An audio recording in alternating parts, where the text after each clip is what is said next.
So the rest of the videos are more relaxed.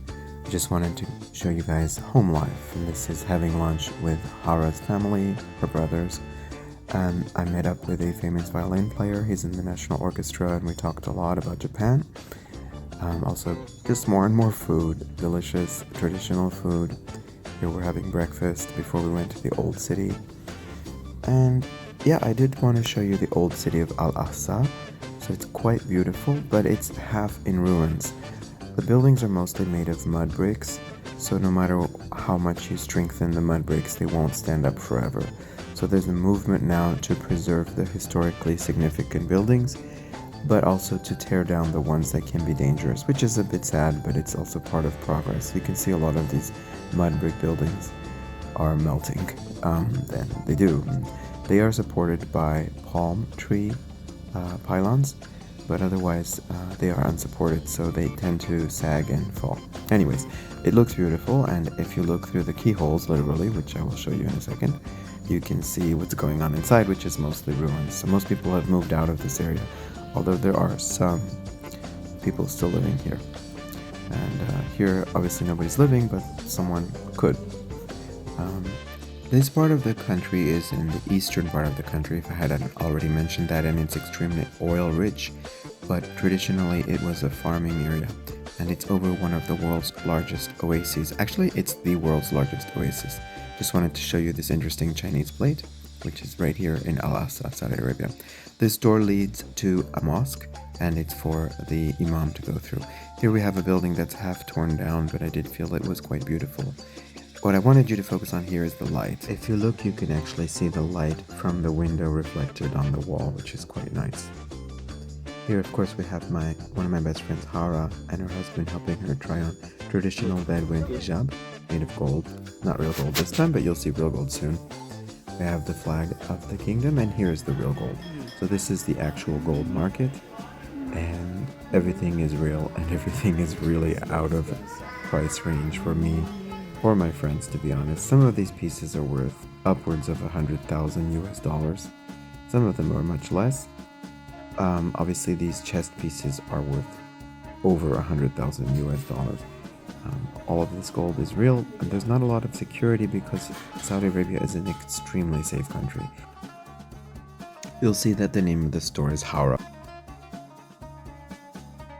which is my best friend's name. Most of the gold work is done here in Al-Ahsa, but it actually can come from as far as India. Here's the facade of the building, which I thought looked interestingly Venetian. Right across the street, they're selling fruits and henna, that's henna in the cones, as well as toys. Here we have a traditional sunflower seed roaster.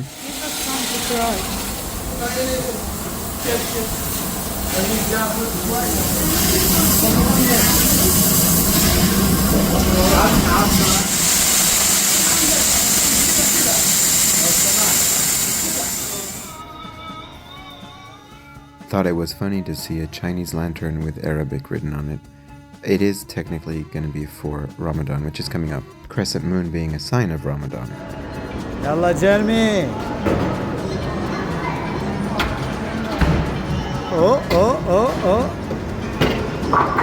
A little bit hard to record narration over this because it's loud, but indoor arcade games are really big in Saudi Arabia, obviously because in the summer it's like 55 degrees outside, so there are lots of arcades everywhere. It felt like 1985. I actually never played real air hockey before, and I beat Mohammed, but then I lost to Hara, so she's really good at sports. She's filming here, but she beat us at bowling, and she beat us at air hockey and other games we played. But I left this in there kind of uncut because I actually really enjoyed these arcade games because I've never done this before. I did grow up in America and Switzerland, but these were kind of gone by the time I was old enough to play them. But here in the Gulf, with the terrible heat that is all present during all of summer, they are very much part of the kinds of things you do.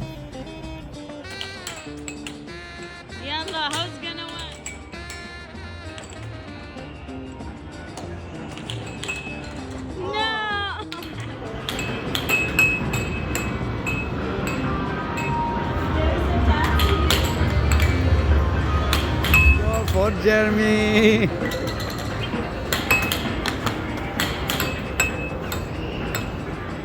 So Howrah totally beat us at bowling.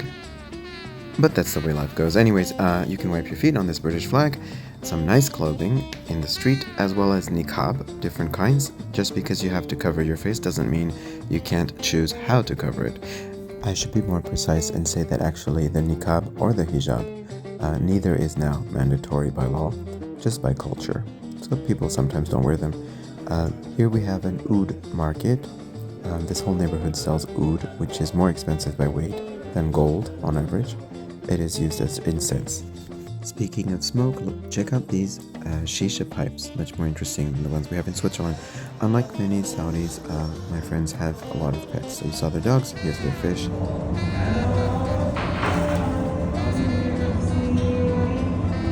Got a little bit of salt on me, but that's fine. This is one of the most tasty meals I had there.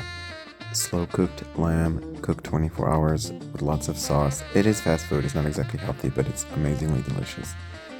And nut food, my friend's dogs had puppies, and here they are, just opening their eyes. They're so cute.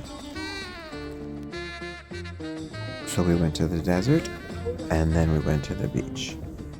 And they're not that different, they're both covered in sand and rocks. But actually I really love the desert. It's really recharging, like, my batteries to visit the desert. I mean, I grew up in California, so this is not so different. And yeah, the desert. What can I say? If you love the desert, you love the desert. If you don't love the desert, you don't understand why people love the desert.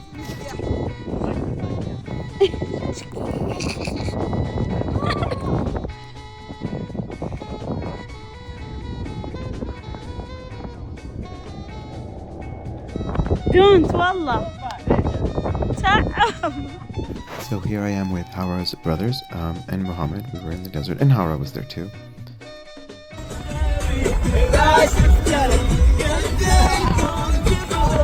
Howrah's brothers are super sweet. Like, I'm already teaching English to one of them online, so it's just so fast to make friends there.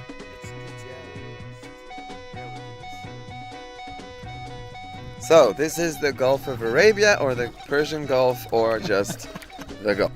And this is Jeremy in the Persian Gulf, and this is Muhammad in the Gulf of Arabia. Yeah, exactly.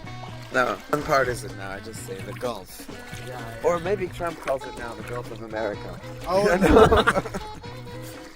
So you might have noticed that I didn't take a lot of pictures with or of women, especially if they were not wearing their hijab. Although the laws have changed, family norms not necessarily. So I wanted to respect my friends and other women there and their privacy, because although they are okay with going around without the hijab, their families might not be. So social media, it's still very different than reality. So if you visit Arabia, just know that you yourself as a woman will not have to wear hijab. You can choose to if you want to. But you certainly don't have to by law. So if you come to Saudi Arabia as a woman or even as a man, you can dress how you would want to at home, just modestly, basically. But for women who are still from there, it's still obviously going to be harder. But anyways, beautiful country and definitely worth it. Your eyes like are the star. I didn't notice that. oh, gold.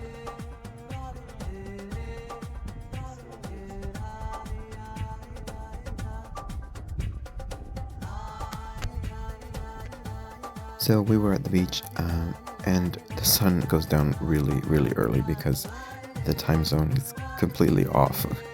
Saudi Arabia should be 3 hours different from where I live, but it's actually just 2 hours different.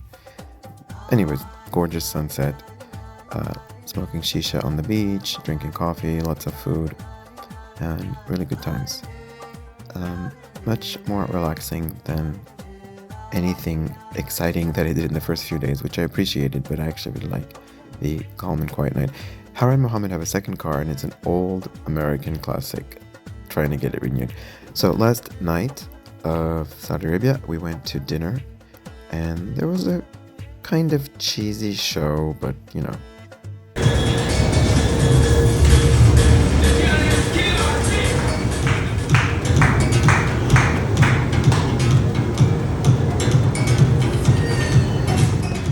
If you noticed the Christmas decorations, well, that's a thing outside of, I would say, the West, so called.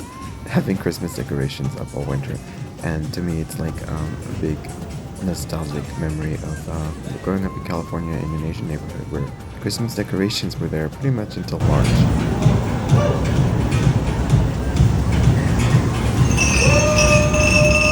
100% unbeknownst to me, they did a surprise party for me.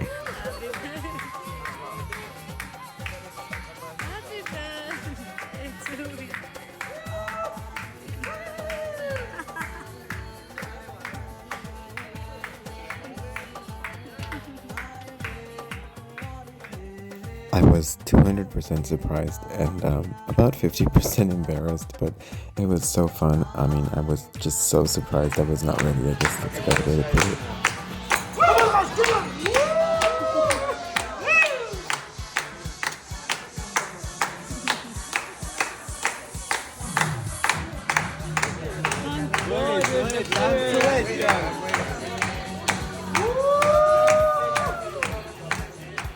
So at this point, I really want to thank my hosts, my best friends, just amazing. I mean, everything they did was so amazing.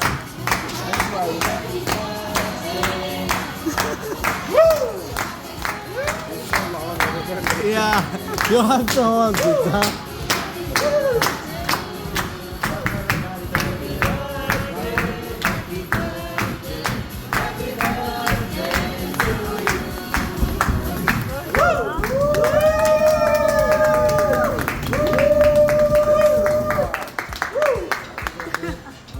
None of this trip would have been possible without Hara and Mohammed, who are, like I said, some of my best friends. Never did I think I would meet such lovely people when I taught them first. It was their English teacher, and it turned into a long and wonderful friendship, and I think we have much more ahead of us. But I have to just say, they are the king and queen of hosting, because it was an absolutely wonderful experience. Here I am on my way back to Switzerland with some prayer beads, and well, you know, I like airplanes, so I'm gonna leave these in.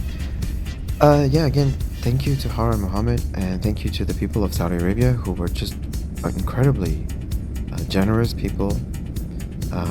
Go, like, if you've been thinking of going to Saudi Arabia, or if you thought you would never enjoy the Middle East or something, you will. Trust me, it's just one of the most hospitable, friendly, warm places. You make friends really quickly, and I'm going back. I'm definitely going back. There's so much more to explore in Saudi Arabia. Here's the sun setting as I was leaving. So see you soon, Kingdom of Saudi Arabia. I'll be back for sure. And thank you to everybody for the memories.